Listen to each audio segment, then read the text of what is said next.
bannange mutyanneeyo gye musinziira okutuwuliriza muli ku 90.4 Dembe FM program Buganda gye twasubwa egobye n'abalasanga ey'ababiri Solomon Kaweesa ne Musisi Bosa mu Nabusiro.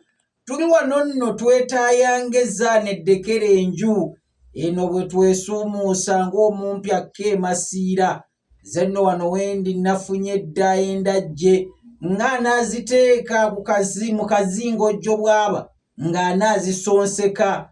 Kansooke nve mu kwogera oluloddo sifundikira nga nkoose mu Gabwanda anti agaalumonde munnange omanyi we gabikka mu ntembo. Obwanga ngenda kubuwoolekeze wa munywanyi Kawandula bigambo asooka abeeko byaweerera endasanya eno n'oluvannyuma wanaabanyukiranga nammwe mumunyenyeza ngobero. Kituufu mutaayi oyogedde kituufu nga kyakudda Buganda n'ataanyaga alaga.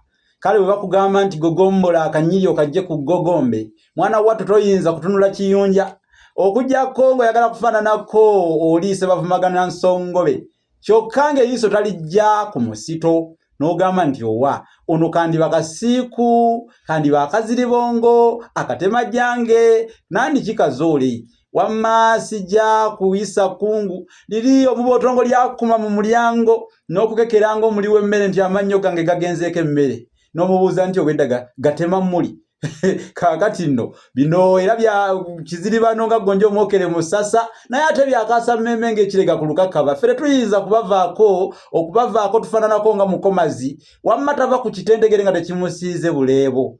Wano we tusinziira okulokeza ebyo bye tulaba n'emiwanzi kati tubibabuulira tubibalojjera okufaananako alojja era alombojja byalaba mu kyeya kiri ekyessana Nabusiro Saava Bosa Musi omulasanga ey'owokubiri n'olwaleero nga nsuumuse era neekuukubya ng'ezaana liri lye boogeddeko eddekera enju kubanga mu bigambo mwe tusinziira okunogaanya okuwoomesa olulimi luno Oluganda kubanga Oluganda lugagga anti munnange nammwe eyo mubeera mutulindiridde nga mufaananako miguwa oba muka miguwa ng'alindirira okuloza ku folofolo bw'atyo nno bw'awulira obuwoomi obw'olulimi Oluganda talema kubugeraageranya ku bw'amakeera. Kale ekirungi ebigambo maluma tegaggwa mu kamwa tukyalina bingi bikyasombooka munywanyi ate tumaze okubakubako endaala kakati nange nga tugamba nti owakasumbyo alumba ensiriŋŋanyi weewaawo basebo ne bannyabo tukyagenda mu maaso n'ekitabo kyaffe etta mu bizinga ddala kati tuli njolinjo awo naye njolinjo afuuse njolinjo afuuse njolinjo kati tuli we wasimbira enkootaanyi waliwo ekigenda mu maaso era njagala mbazzeeko emabega esaba osimbuliza enkootaanyi nagisimbuliza dda nfaananyeeko ajjawo ekkondwe mu lw'entemera weewaawo soka otujjukize twali tetunnaba kuddayo eri kuyingizibwa mu gye enjolinjo naye nga tusemberedde okuyingizibwayo mpulira era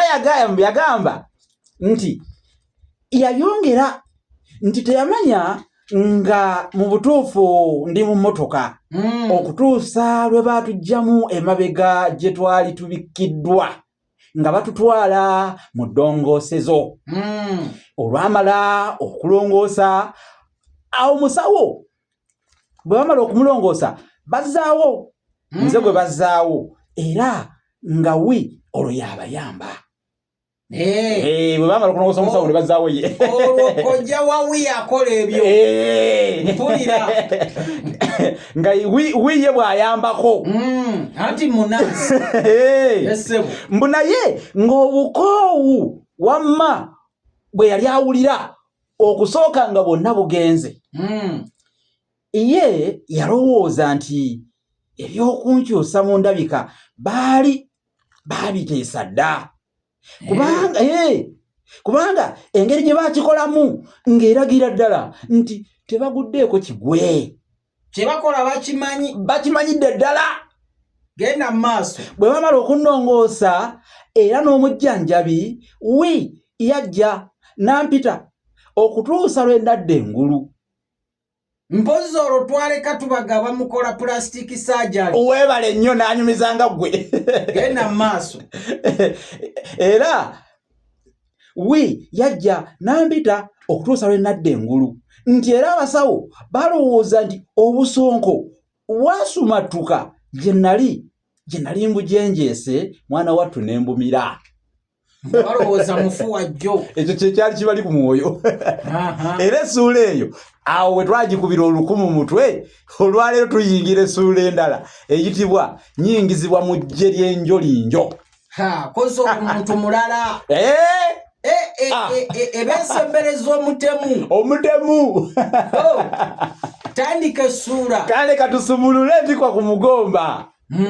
Bwe yava ku ebyo n'antegeeza nga bwe baali bateesezza era bantegekedde nnyingire mu ggye ly'enjolinjo ndyoke nzibire ddala obuufu bwange. Era nti omusawo gye twali ayitibwa Nfabulago. Nfabulago wa kojja wa Wi. Webale nnyo. Omanya abamu bagamba nfanfe. Abamu bagamba nfanfe. Bakola ensobi. Essebo. Kati oyo ye yali ow'okumpa ebbaluwa ey'okunsemba. Nayaniriza nnyo ekirowoozo kino ekyali kijja okunnyamba mu bintu bingi. Tugenda okutunula ku mulenganjuba ng'obudde bunaatera na kukya mwana wattu bwe tutyo twevumbika mu buliri obwaffe era olwali okuwujjalako tuti nga bukya. Nga bagenda era mbasiibula neebaza nnyo abasawo olw'ebyo bye baali bankoledde. Anti nga bo bawi nali wattu nabeebazizza dda. Waayitawo ennaku mbale nempeebwa ebbaluwa entwala mu ggye. Naye kati nze mbaye nsigalira ddala magye g'enjolinjo. Ate oba munkyusize waffe mba nzirayo kubonaabonera ki? Kubanga olabye n'omukwano gwe bakozesezza. Nga nze nina wi ate wali bbali. Kampala mba nzira kukola ki? Andi eri jjukira oba osigadde mu bitta. Era sifuddeeyo. Ye ate wamma. Ate n'obukotyo jjukira oba olina bungi budde obwo. Otyo. Nasiibula abamanyi ne ŋŋenda ne nninnya bbaasi eyali ey'okuntuusa gye nalindaga. Nga ntuuseeyo nayingizibwa butereevu mu ggye era enkeera twatandika okutendekebwa. Nga balowooza tamanyi. Otyo. Nasooka kwerigowaza ng'atabangako na mu ggye wadde. Yefudde ffala. Era nabo kye baakola ne bantuntuza nnyo. Olina okubiyiga. Naye bwe bavumbula nga ntoola siri nnyo mutwe gguba. Sikafodongo. Otyo. Oba ono gwe bagamba kyakayiga.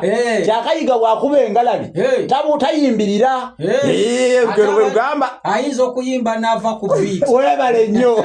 Abuukako.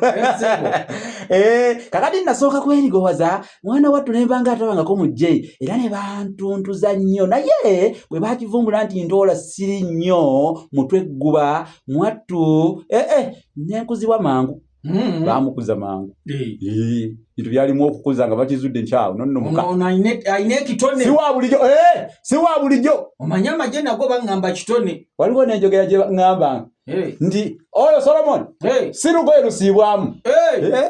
Ndi lugoye lukyala. Andi lwalukwata bulungi lwakwegendereza amasanda tegalugwako. Olugoye olw'okukyala. Ku mugenyi gy'oli munywa supu. Webale nnyo. Esaati soko gijjeko. Omanyi bwe twakulira nga tulya nnyo empuuta ewaka. Yali awunya empuuta y'ennaku zino oba yabaaki tekyawunya bulungi. Oba nayo baagiteekamu enjagala. Kati nga babambula mwenna empuuta mugirya muli bute.